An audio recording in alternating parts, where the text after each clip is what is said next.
Ladies and gentlemen, boys and girls, what's going on? Welcome to another episode of the Ultra Sud podcast. Now, I tell you what, we've got a bit of momentum on the channel, got a bit of momentum on the podcast, and I'm joined by none other than the man, the myth, Luca Corrado, with someone in the background, and it's Jess Russo. Luca, nice to see you.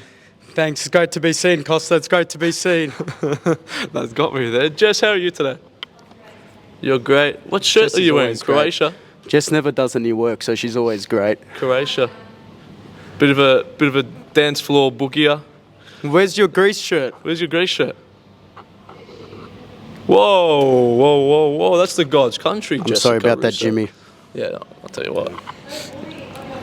No bullying. This is a professional podcast we got going on. Oh, seriously. Now, Luca, plenty of football to talk about. We've got some of the little stuff that we're planning to talk about.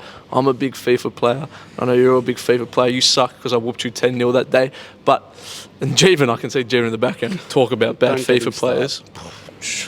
I actually asked him, are you using your hands? Like, I felt bad for him. Jeevan, I remember in our first week of working at Ultra, Jeevan was chatting the most crap about how good he was at FIFA and how he's a nerd. Let's play pro clubs. I'm the best. But I mean, hasn't shown. Haven't seen any of that.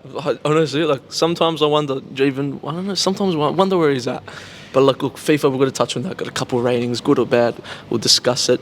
Plenty of Premier League. And the Serie A, he's turning it on, Luca. Serie A is popping off. My boys aren't doing too well, but it's on fire. Plenty to talk about. International football, we've got the kids behind us too. You can buy them at Ultra Football here in Melbourne or in Sydney. Come into the Melbourne store because you get to see Luca there. I might be there Get too. to see Costa. You can talk to me if you want. The Nigeria kid, I actually really like that one. How can you not really like the Nigeria kit, Costa? I kind of like how it's not, because all the Nigeria kits are always very, very heavy on the top. I like how this one's white, but you get the pattern on the sleeve. It's very clean. I think it looks more casual. You could pull it off more casually. And I think Mum's not going to complain if you're wearing that to a dinner. And that's how you know it's a good football shirt. Exactly. Is your mum going to complain? We'll see. Now, Luca, you're familiar to the channel. You're familiar to the podcast. Quite a little bit. Ultra good, ultra bad. Are you ready? My favourite. EPL fantasy. Ultra good, ultra bad. I think definitely ultra good. It makes everything more exciting, like betting does without the money. Okay, gamble responsibly. I agree. If it's that, I'm trying to think of a team.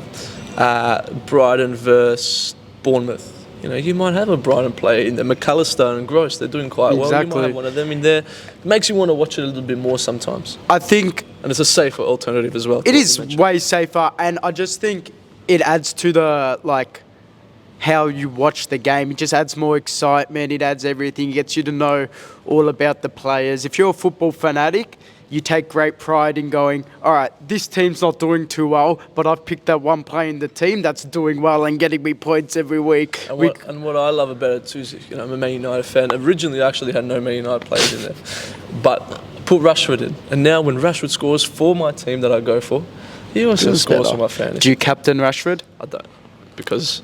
I've had Salah captain. No, actually, I had Haaland captain. I've captained Haaland and shut my phone off and logged out of the app. Mate, that's all good for me. Let him do whatever he I wants. literally think I'm third and I've changed my team no times. Well, the A-League have just announced that they're bringing fantasy back. I remember playing fantasy A-League when I was younger. None of my friends really played it because none of them really watch the A-League, but I'm a big fan of that. So Fantasy A-League, this is a live reaction. I did not know that. Yeah, mate, Diamante, my cousin's going straight into my team. Poi boy. Poi boy, mate. Poi boy. I mean, sorry, he hasn't re-signed with Western yet. Oh, wait, no, he did the promotional footage. Yeah, he has. Yeah, okay. Yeah, don't worry, we're all good. Sorry, Alino. Well, we got Nate. We got Big Nate Dog. I'm pointing up there. No one's there because it's a public holiday. Nate's coming on next week, and I know he's a big A-League fan. And Nate's the first from up there to come down to here. So mate, to grace you? Yeah. He was at AJ Tracy too. I went to AJ Tracy on. Nate would front AJ on Wednesday. AJ Tracy live and direct. Mate, I reckon I said live and direct 100 times. AJ Tracy was very good. He's big football fan. I was going to ask about that. He seems really nice. When I went to him last time, he was very interactive with the crowd. Yeah, he came out. He was only out for 50 minutes, which I was a bit did he have someone on before him? Yeah, before that was some DJ and some other Aussie guy. And I'll tell you what, no one was feeling it. Not these guys, they're all trying to G the crowd up. They're just Absolutely. Were they Aussies or English guys? The DJ was like English. Yeah. I actually asked. I don't know if it was English or American because Yeah. when he was screaming out loud, he turned an American accent on. I'm like, all right, bro. Like, Can you feel it? yeah, exactly. I'm like, bro, And you're choose like- what language you want to speak. You're like, I don't feel it. I feel AJ Tracy that I paid to see. And it's just like the guy. No one was feeling like, no, but are we here to turn up or what? And no one was feeling. But then AJ came on. Cool guy. Cal Freezy was there. We saw a high five. Cal Freezy. High five. A high I five. should stop doing that because he does it to me too. Yeah, that was cool. So it was cool. AJ was cool. Big Tottenham fan. So you felt like you were in the UK. I felt like I was one of the men. All you needed to do was watch Manchester United the day after. I know, like it was pretty cool. It was pretty cool. It But sounded cool. we'll get back on track because I forgot where we were now. Premier League. Before we get into, we go so I ultra was good trying for to- Premier League fantasy. Before we get into a bit of FIFA, Antonio Rudiger. Couple of news articles here and there coming out that he was purposely wounding up the crowd, Big controversial. purposely doing some stuff on the pitch to get the crowd up and about. What do we think of that? Because like, I like it. I think it's good and bad. I think it's good in the sense of sometimes you do need to rev up the crowd, and you might be a player where, you know, if the crowd's a bit flat, you know, somewhat you get these players, you know, like a Jeff Hardy, the charismatic You get enigma. a player like the Jeff Hardy, mate. Like a charismatic enigma. He knows that when the crowd's on, you get Jeff Hardy on. Hopefully he's not under the influence, but I was that's about to bad. say that. That's so bad. I was So about to say, bad. hopefully he I doesn't love rock Jeff up half Hardy. hungover. I love Jeff Hardy. Swanton bomb. Nothing better Yeah. than a Swanton bomb. I think What do you you think of that? definitely need a player that's electric. Everyone loves it when you score, the player comes up to your own crowd and goes, or shushes the opposition crowd. that. You love that. Everyone loves that. 100%. I think by what Rudiger was saying, he goes, sometimes the Chelsea fans are a bit just silent and they don't put their effort into, you know, the chants or their clubs. They're just going to watch and go on their phone. I think that's what we see nowadays. A lot of football games, everyone's on their phone. They're watching the game like this. Man. They're not watching the game with their eyes. Man, you say that. I was watching the start of AJ Tracy's performance through a girl's phone in front of me. I hate that. Like I took like 3-4 second clips. Oh, Purely just to like, you know, if I ever do want to go and see it, bang. But like, yeah, phones actively at the game, ultra good or ultra bad. I mean, Active for ultra bad. Like, as in, if you're recording more than, I'd say, 10 minutes, and that's being generous, like, come on, just please be in the moment. You know what I mean? I vlog at Melbourne Victory games. No, And that's but, like, different. You're but creating but even content, though, like, Costa. I love doing it. But you know, I sometimes like, man, I kind of just want to sit and watch the game. And there's nothing wrong with videotaping the games. There was a couple months ago when people, you know, if I were to go to England and go to Old Trafford, it's obviously a huge dream of mine. I'd probably get that classic photo of me with Old Trafford in the background. Exactly. You know, they get the English fans on Twitter saying, "Oh, I hate this stuff," whatever. I got no problem with that. Because that might be the only time you ever go to Old Trafford or to Stamford Bridge, for example. I've got no problem. I've got no problem with filming parts of the games and cool moments and filming the atmosphere, filming the fans. But if you're there just the whole time like this, I'm like, man, watch it on YouTube tomorrow morning. Exactly. That's definitely ultra bad. It's good to get videos from your own perspective. You see all the fan videos of goals. That's cool, but you don't want to be like that the whole game. Going back to Rudiger, but I think that definitely the crowd can be so silent sometimes. And, you know, he just wants to do something to get his crowd vocal to then get on his side because he needs that confidence. He's a player that plays on emotions in a good way. He'll go up to you, chat crap in your ear. He'll be like, "Oh, you're crap. Oh, that was a bad shot." Then the other player will go up to him. How many times has he got another player a yellow card because he's been a bit of a D-head? You know what I mean? Yeah. I kind of like those players. I love those players. I think he's I do. great. Yeah. I think if he's not, I don't know specifically what he did because me and Costa looked at a few different articles. If he was purposely bad-mouthing the fans and making mistakes on the pitch, then yes, definitely ultra bad.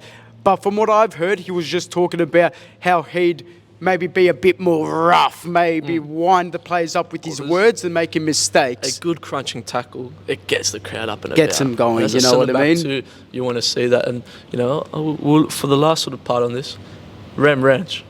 Shout out Ram Ranch. And Shout Lucas, out Ram Ranch. I don't know, Lucas, what are you doing here today? But I don't know what he's doing here today either. I don't know what he's doing here today. But, you know, I came and watched Ram Ranch, the famous Ram Ranch, play in the final the other week, and yourself were playing for Ram Ranch. Lucas, our very own Ultra Sud member. We'll get on the podcast soon. I'd love to get you and Lucas on. That would be That's going to be unbelievable. When we can find out how to get 2 guests on, it's going to be unbelievable. It's a bit hard.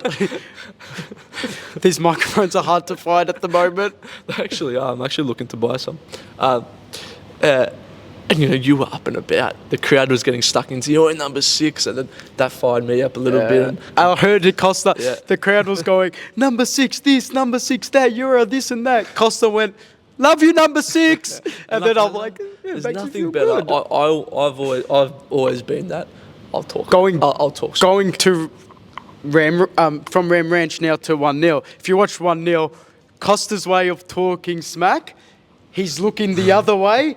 Say this is the player, he'll be like, yeah, good one, number 10, yeah, good one. Oh yeah, take me on a date first. Then the other player will be like, Costa, what? Like, what did you say? And then Costa's gone already. Everyone expects you to be like, oh, yeah, what a basher, whatever. Whereas I just have like, you smell nice today, man. And he's just like, what? He's like, don't talk to me like that. You know, me and Khalid. How's your mother? And then you walk off. Khalid and I loved it. We took it off from you. Khalid and I were on the bench on the weekend, of course. And the other team took a shot, went way out. Both of us just look at each other and go, I'll get it. I'll get it.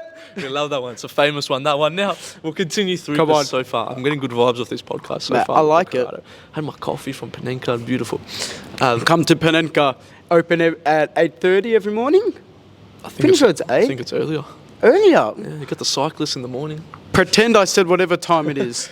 We'll put a voiceover over it. Yeah. Definitely not putting a voiceover over it. 7 a.m. Ultra good, ultra bad.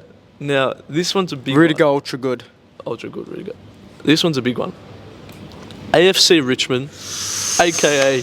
Ted Lasso. Ted Lasso is in FIFA 23. I don't know if I should tell a secret, but Costa actually hasn't watched Ted Lasso. I haven't actually watched it. My dad has. His dad gives him stick for not watching it. Why do you keep... Just as Frank Lampard keeps on checking your shoulder onto the pitch, I tell you. Ted Lasso is a big one. I love it. Look, I haven't watched it. Okay, I know I'll what talk it's like. quickly. Honestly, if you want to feel happy watching something, watch Ted Lasso. It's very inspiring. It's just a very feel-good show. And if you're a football fanatic, there's not many shows that are based around football, I guess. Especially, like, happy shows. Like, you got your, like, what is it, the All or Nothing and like that. documentaries and stuff. And then you got your dramas, I guess. But there's nothing, like, upbeat. But then now... they've got a huge deal that's just been announced. I can't believe that. FIFA 23. Like, although I haven't watched it, I'm very aware of what it is, and that Mexican guy on the team and Roy Kent. Danny Rojas. Yeah, the Roy Kent. Like, my dad watched. I've seen my dad watch it when it's on TV, and I'm going to start it this weekend. It's so good. I think so many people are going to be doing a career mode with AFC Richmond. Have you seen they put the face scans for the players in as well? Like the full kit. Like it's 1-0 FC one day, mate. 1-0 FC, mate. But it makes it sort of seem like, all right, FIFA's kind of tapping into that sort of thing now. I know the money was probably huge, but hey, this could be cool. Like, this is sick. Look, I think this definitely means FIFA is becoming more a bit like 2K. Where it's more novelty. It's got some novelty 2K access. will involve like rappers and stuff like that. They'll literally put face scans of like, I don't know, like Kendrick Lamar or something. WWE 2K, like, their recent like DLCs and stuff, they've got MGK. I mean, Logan Paul, I guess, is a wrestler now. Logan Paul is, but before that, like he wasn't, MGK, and they had him. Celebrities and stuff. I think this would be cool. I think also that FIFA's branching out. They've also got a new deal with Marvel that was announced for the new heroes, the foot heroes. Yeah. So you just see that FIFA are going into different markets to grab different like viewers, different eyeballs. I think some purists are getting the ick. They're like, oh, it's FIFA, it should just be sport. But at the end of the day, I want to have fun, and I don't want FIFA to just be, you got your players, because then it's just literally real life. You need that. I'm like, unfortunately, I'm not the big. I mean, I don't dislike Marvel, but I just never really got into it. But like, I got mates. You can tell that people are gonna love it. Mates with Marvel, and it's really it's good. It works. It's marketing. It's branding. You know, it's smart. Works. It's smart on that behalf. Put it this way: if Marvel was with basketball, you'd be like, oh, I wish Marvel was on FIFA, kind of thing. Cool, you just get a bit jealous. I'm excited. FIFA 23. Javen, I heard that you're an absolute stinker at FIFA. I heard you're a stinker at FIFA. Yeah. Yeah. The Oh, best at best Ultra. at All right. The best You at know what Ultra. that means? We're going to organise We an might see- Ultra tournament, well, I as say, reckon. we'll speak to the bosses. We'll see what we could do for a Ultra Sud FIFA tournament. I like that. I like talking Winner the gets a free most. kit. Oh, I like talking the most stick, but I'm also probably the worst. So you I just used- come to watch me. I used to be good. Like I back used in to the be day, good. I used to, you know, Matty boy. We used to together. We were like on par. He went way above me. I used to be good. Actually, I'll tell you what. You know, Face Sway. I don't know. I don't really know him, but the Face Clan sort of people. I don't know many I of them. saw a but quote yeah. from him on Twitter. He did something for a thing, and we were on gaming. We don't talk about gaming much, so we'll talk about a bit of gaming because FIFA 23 comes FIFA out next is week. we've literally got FIFA set up in Ultra, Huge, you can come and so play. I think we're allowed to talk about FIFA. He actually goes, you know, back in the day, like, you know, I think gaming sort of lost it when kids would complain that people are too good. He goes, back in the day, if someone was good, I'd send him a friend request. And I like that. That made me go, wow, because you hear so many people now, especially with FIFA, and it's getting so competitive with the esports and all that sort of stuff. Gaming is getting a lot more competitive, but I think you can use that to learn. Because there's nothing stopping you from still having and playing fun. There's nothing telling you that you have to go and win 30 games in a row. You can still play for fun. Yes, I know you could come up against oppositions who are spending a lot more money on the game and doing all this and that, which is personally why I've always been a fan of career mode, because I enjoy that career mode sort of sense. But at the same time, I think learn that I like it. I think that nowadays people in general are becoming a bit soft. Not that it's a bad thing, but as in sometimes if you get beat down, you don't turn the PlayStation off. If you get beat down, you practice harder. So when you verse that guy next time, you smash him. And it's the same with football in general. 100%. Say Manchester United. When Man U lose, they don't go, oh, damn it, I'm not playing next week. Oh, that's enough for me. They have to play. You know what I mean? So they just have to work hard to make sure that next time these mistakes don't happen. Now, anyway, what have we got next? Now, FIFA ratings. I'm going to give you a couple, just a couple. I want ultra good, ultra bad. And if you're seeing this on the clip, follow it. So a couple FIFA ratings, ultra good, ultra bad. Cristiano Ronaldo, 91. No, wasn't it Ronaldo 90? And Messi 91. I think that's what it Let's is. start that again for you people at home. Ultra good, ultra bad. Couple FIFA ratings. Cristiano Ronaldo, 90. I think that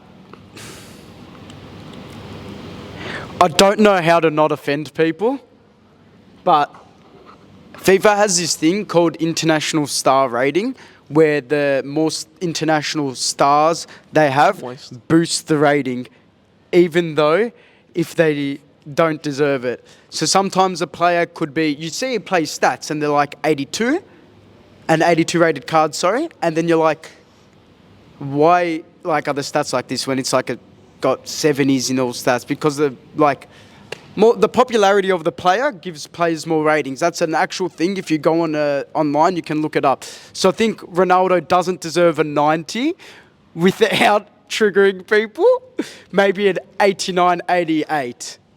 I do not think. Are you taking the mickey? I do not think. Here's the next one. 9-0. Messi, a 91. I don't think Messi 91. I think Messi 90 max. I think if Ronaldo's a 90, then Messi's a 90 as well. Look, I think they should be the same. You know what? They should just give it, because in their last season, I think where you can feel it's their last season. But the World Cup's in a couple months, which means the FIFA World Cup's. Oh my God, I can't wait. Hold on, before the World Cup, my brother in Christ, Messi's starting at PSG. Ronaldo can't get a game. Yeah, but they only brought him to. What was Messi doing when Ronaldo was scoring goals at Man United? What was Messi doing? Crying. Picking cotton. Yeah. Exactly. Anyway, next one, Costa. Next one we've got, and we'll go through these quick. I just want to ultra good, ultra bad, and we'll go bounce and bounce. Vinny Jr. 86. I'm going to go ultra good. I had my thoughts on and my questions on this guy, but I said it from the start, from a couple months ago in my own video that I made. Vinny Jr. will win Brazil the World Cup, and Vinny Jr. will get player of the tournament. That one came out of nowhere. I think 86 for Vinicius Jr. is very good. It's accurate, ultra good for that one. I love it. Brazil the World Cup. I didn't know you were pulling out a World Cup prediction right now. That one hit me by surprise. I've been saying it for months. I think this is one of the best Brazil teams that they've had in a very, very long time. We've got Nando here. Well, who's their defence? Militao? Yeah. No, I'm not talking crap. I'm trying to think as well. Is Thiago Silva going to be there? I think he should. Alisson in net. Alisson in net. The defense probably is their weaker part, but you've got five now. Lodi? Renan Lodi. You got Neymar, who's in great form for PSG so far. Neymar, if he can continue that, I think this season will be a benchmark for when people discuss if Neymar's career, when it's all said and done, as a whole, if Neymar was a flop or not. he needs a big Champions League run though. And Whether that might sound brutal or not, he needs a massive, massive change. The only thing that Neymar is missing to fulfill his destiny, prophecy, whatever, is how many times did you see Bale and Neymar compared? Oh, it was the go-to. How many Champions Leagues does Bale have? 3? 3, 4, I think. 4? Like ridiculous. Maybe 3. Yeah, ridiculous amount, and he scored in all finals he played in, unbelievably well. and Yeah. he's grouse. So then, do you know, people said Ronaldo, Messi, 1 and 2, whatever order you want. We never know who the third is. It was always Bale, Suarez, Neymar. I think if Neymar can pull something this season, that will cement his place as the best now and the best, like, third best player in our generation. I like it. It's huge. It's huge. Now, Harry Maguire, 81.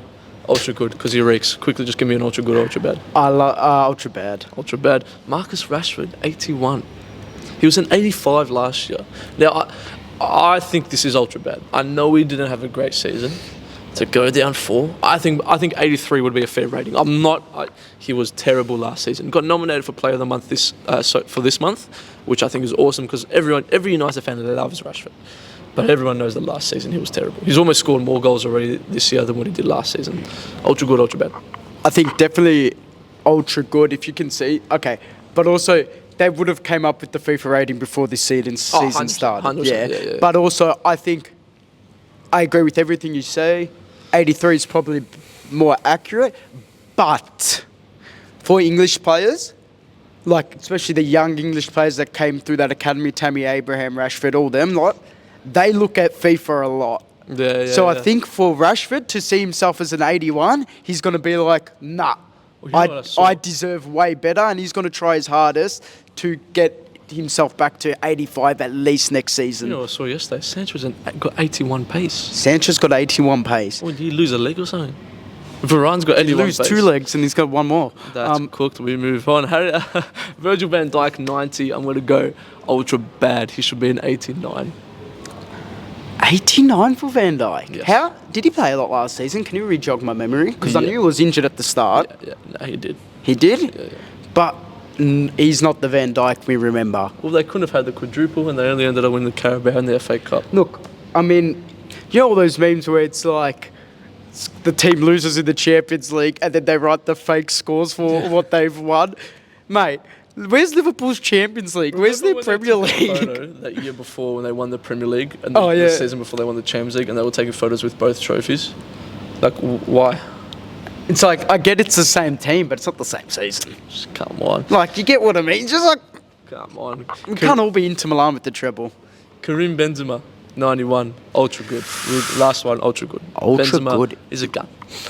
Hold on, Costa. Do you know is that the highest rating in FIFA? 91? Nah. Off the top of my head, that's the highest rating. I don't remember if I saw a number higher than that. To be. Anyway, Mbappe probably. Mbappe also, but you know he's a fraud that pays his own bills. So, like, Now, as in, yeah. We spoke about Benzema. We spoke about Vinny Jr. Now I saw a TikTok the other day, and it inspired me.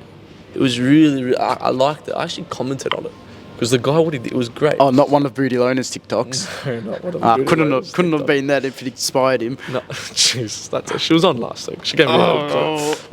One of the clips. Hey, did very she well. gives stick to everyone. You can't let me not give her a stick. Oh, I didn't say anything. Go for it. Free roam. But they were speaking about partnerships in football, and how the partnership between the 9 and the winger. And you look at Benzema and Vinny Jr. and how much that partnership love is each working. other. And they also spoke about Kevin De Bruyne at Wolfsburg and Dost, the striker. Have you seen that video of This was Benzema gonna be going? an unbelievable clip, and you just ruined it. Hold on. Have you seen that video of Benzema going? Do not yeah, pass yeah. to Vinny. He's playing against us. Sorry, that's the best video I've It ever was good. And seen. now they're best mates. Go. So Yeah, when and you're now they playing love well, each they're best other. mates. But they were speaking that the relationship between the 9 and the winger. So with Benzema and Vinny Jr., for example, we can see now. And then you've got, and they were speaking about Conte, how like so many of his left wing works so well with the left wing back.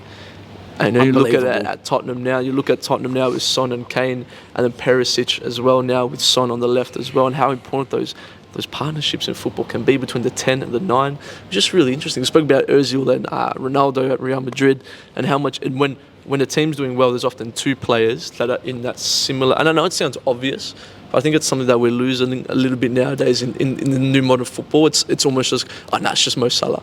It's Mo Salah's just running down, and that's all it is. Whereas now, I love it. You look at Vinny Jr. Vinny Jr. isn't half the player he is without a Karim Benzema. Benzema, I don't think, is half the player he is, or the goals he's scoring without a Vinny Jr. So I like that. Vinny Jr. Benzema, mate. I love them. We're definitely missing the true dynamic duos in football. We don't have many players that play like that anymore. Like, if you remember, there was...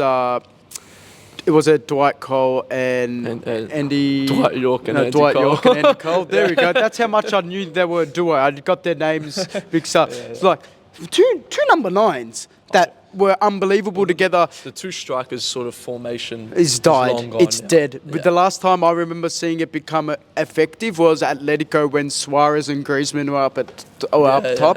But then other than that, I think also what Costa was saying, a left-wing striker partnership or a wing striker partnership when it's working is unbelievable.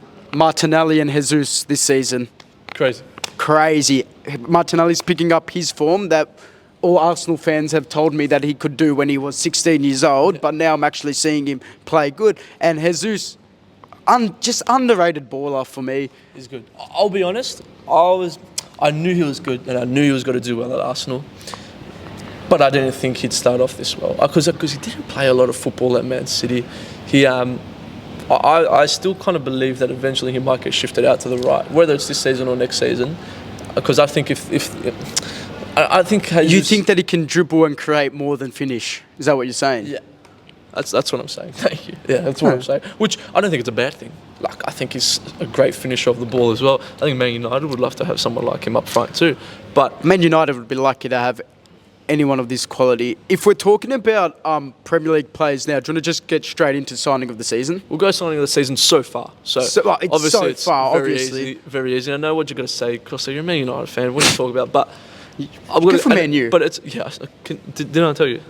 I've gone for Lisandro Martinez, and I know it might be a little bit. Oh, okay, how you doing? Obviously, our defensive issues have been huge for the last 5-6 years. Martinez came in with so much flack, and Martinez was one of... I'll put my hand up. He was one of the few of those Ajax players that I actually knew quite a lot about. Like, I'd watched a lot of his stuff. I'd listened to podcasts, and people would speak about Martinez like years ago as well. And Martinez was someone that I knew, okay, he'd be a cool player. He is short, and that's something that gets spoken about a lot. Players that aren't a lot of highlights on, and it doesn't mean that they're a bad player. I feel like Lisandro Martinez, he's not the player that will have a lot of highlights. You will have to watch interviews of other people telling you how important he is. And he's come in, and Carragher got on him. Everyone's talking about his height. He didn't start off maybe that well in his first game, but he's come in, and just the passion he shows. And I think United fans will say that sometimes it felt like we were missing players that cared. And Martinez has come in and he wins a tackle, and I think his aura has affected the likes of Diego Dalot at right back and Malacia coming in. That defence and Varane. I saw a stat the other day, United haven't lost a game where Rafael Varane has started. We haven't won a game where Rafael Varane hasn't played. Does that make sense? Yeah. So that Martinez, I think he's come in, I think he could be a future captain of the club. I think every Man United fan is over the moon with him, and I think it just speaks a lot more of what's he done to the players around him. And I think Martinez comes in from a new signing, and especially in the centre-back position, where we know a lot more of the leaders are commonly found. Martinez has come in, and personally what I think has just lifted everyone else in that defence. So I know there's obviously, like I'm thinking about to mention, Erling Haaland. He's been unbelievable, but we know it's like that. We were talking about Haaland. That's too obvious. I think a player that was in insane form before he got signed and just continues the form, it's a great signing. It's not team-changing. Martinez is more team-changing than Haaland. I think Haaland, you expect it. I mean, and you still got to give him credit where credit's due. He's been unbelievable. Haaland isn't changing the way Man City plays. He's just finishing the chances they didn't before. I think without Haaland, I think City are still on top of the ladder right now. 100%. Without someone like Martinez and that sort of revamped defence, I think Man United could be in a bit more trouble. I mean, when people talk smack about Harry Maguire and they talk about, or whatever, he's a captain at an English club who does have a big presence, whether we want to admit it or not.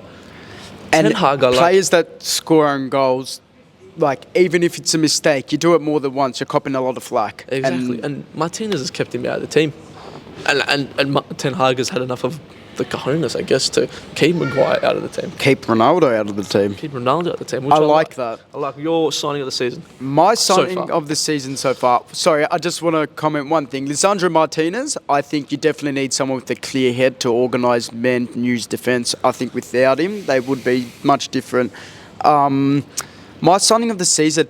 So me and Costa were talking about Haaland, but that's obvious. I think I'm going to go Tchouaméni from Real Madrid. Yeah. I think that is one of the most intelligent signings. I think from what we've seen so far, Camavinga and Tchouaméni. I don't know. I'm butchering his name most likely. Sorry, all my French people. But Tout le monde. yeah, Ravel and Lucien. So where am I going?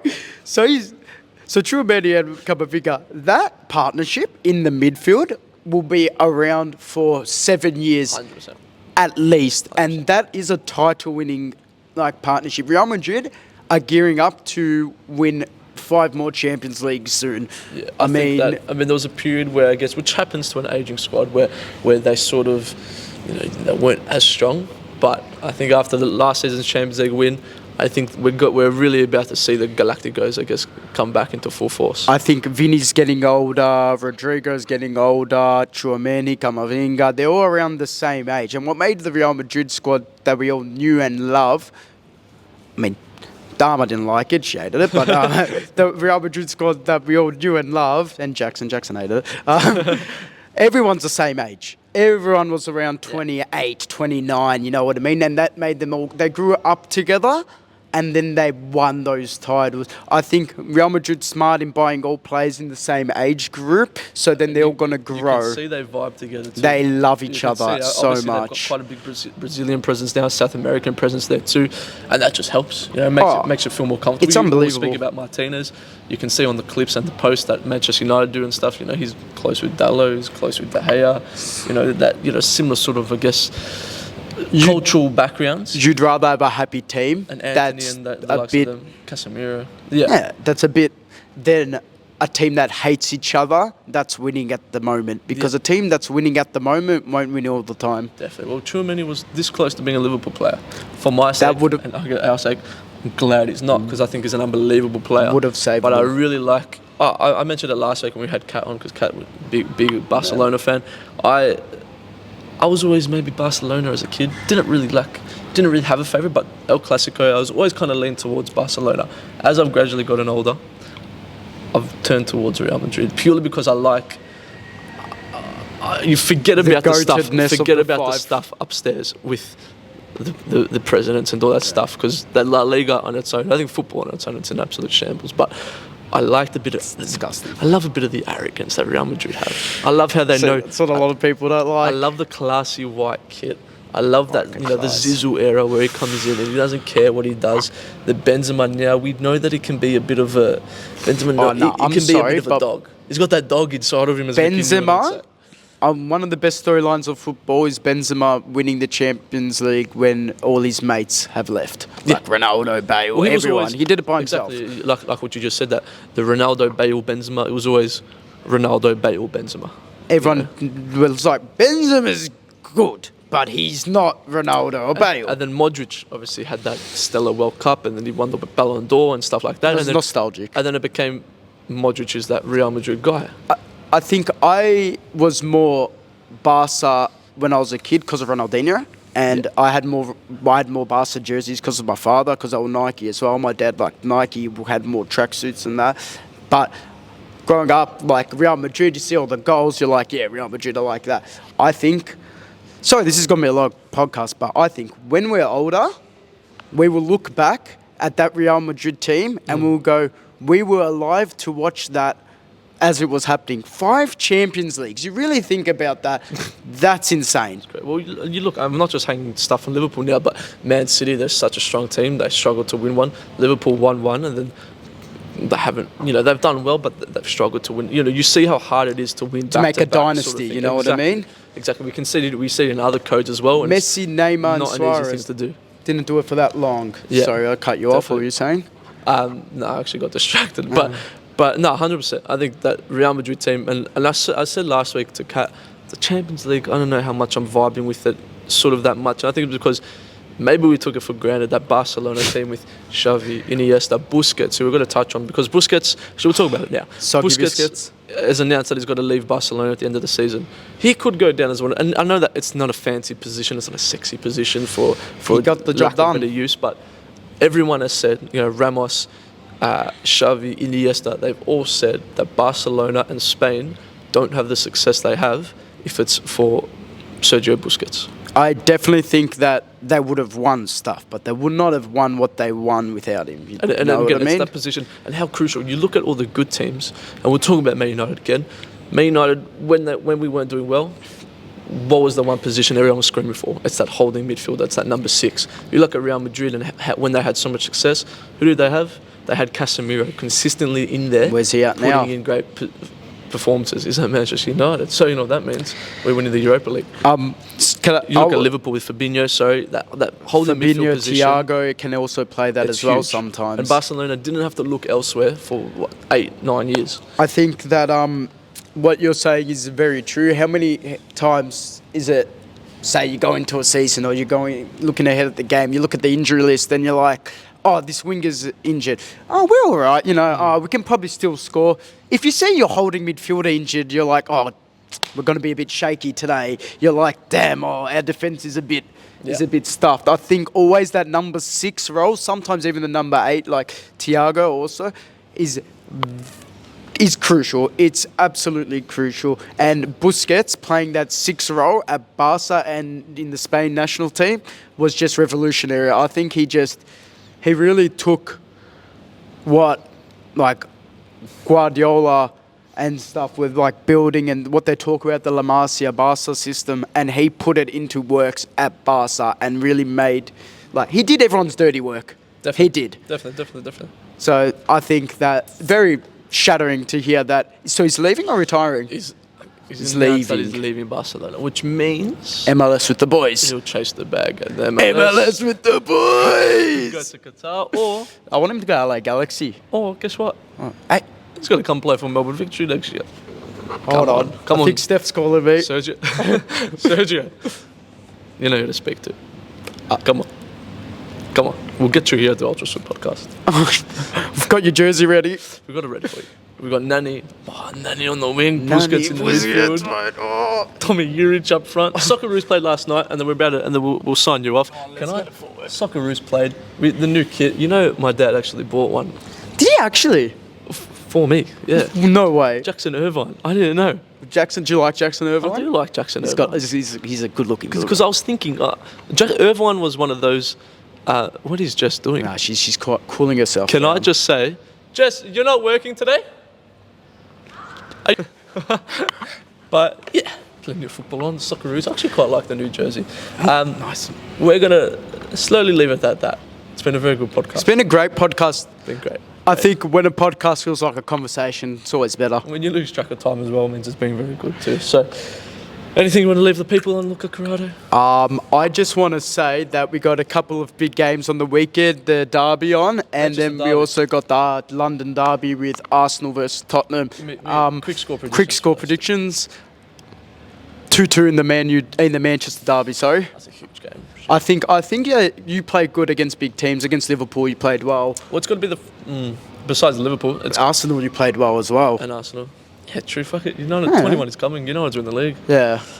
Ten Hag, Mac Daddy. We still didn't give you a prediction. 2-1. Manchester United. 2-1. You're going for a win. Erling Haaland, who? He's probably going to score a hat-trick now that you said that.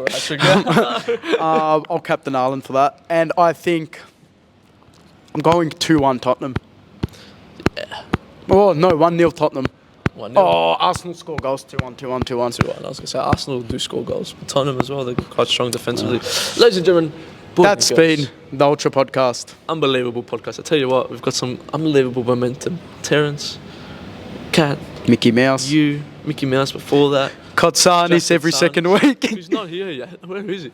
Jeevan Bath has been losing his form, we got Nate Dogg on next week. Shout out to Nate. Well. Do you want to keep it down a bit, Jeevan? Thank you for watching, ladies and gentlemen, boys and girls. Shout out Rembrandt, shout out 1-0, shout out Therapist. Shout out. This has become just a shout out central. Jack Kosta, we were just talking about you. Gotze! Welcome to the party. See ya.